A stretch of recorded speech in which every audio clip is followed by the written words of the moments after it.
Ladies and gentlemen, how do? Where are we up to with the Steve Parrish F1 bike restoration? Critical bit now, we're going to look at putting the engine, the top end of the engine back together. The bottom end's done, the gearbox is done. I've fitted all new pole valve seals. These have all been thoroughly cleaned. The cylinders have been honed out. So we're ready to start the assembly. What have we got? Got all our new original gaskets there. A big call out to Wasner for the forged pistons. Really helpful company. Got them to me in a relatively short space of time because they had to come across from Germany. But again, really helpful. Nice people to talk to on the phone. So a big shout out for Wasner. Next step is to set the heights of the cylinders. When Dave Johnson built this engine, he machined some material off the top of the cylinders. And the reason was to raise the overall port timing. That on its own won't do it. So if you take material off the top of here, you've got to pack this up an equivalent amount or thereabouts. So effectively, they're going to have been raised up slightly to compensate for that. He did that to raise the overall port timing on the two-stroke engine.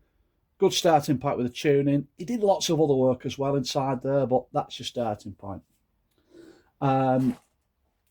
It's important we get that right because we obviously don't want the pistons to contact the cylinder, the combustion chambers. We want to contact here. Also, we need to get the gap correct, the squish clearance between the top of your piston as it comes up there and your combustion chamber. For ultimate performance, it's critical. For something that's road going, well, it's less so. But on a two-stroke, that squish clearance is quite critical. I checked this as I pull the engine apart, and it's got a really tight squish. I think they were, I've got it written down, they're 0.6 of a millimetre, which is close, you know. But I'm aiming to put it back as Dave Johnson built it. I'm not going to say, well, I'll do this because I'll make it do one thing or the other. I'm definitely going to do this so we've got the same performance as it would have had. That's the plan. Okay. Putting this all back together is going to take some time, so I'm not going to record it all. I'll just give you an overview of what's happening. I'm going to put the piston in one cylinder,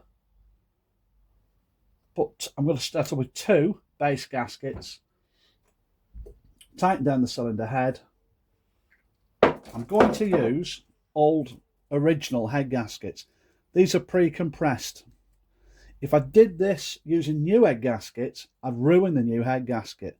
So really, I'll use an old head gasket, original head gasket again, which I'm going to put new originals in, pre-compressed, and then we can check that gap between the piston and the combustion chamber. And then I can see whether I need to add more gaskets, take something away to set that squish height right. Okay. I do have the original gaskets to measure. I have checked all these, so I know roughly what it was, but obviously I'm putting slightly different pistons in. I'm going to take nothing for granted. I'm going to make sure that's right.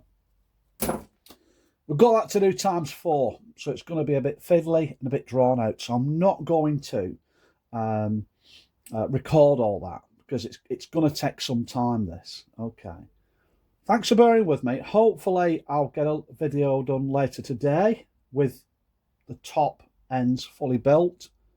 When they're done, we're at the point there where we can put the engine back into the bike. Massive leap forward in its restoration progress then.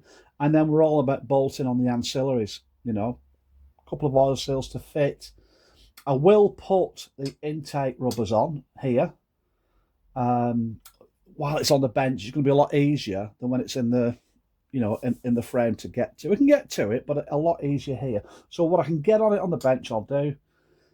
Get the engine slotted in.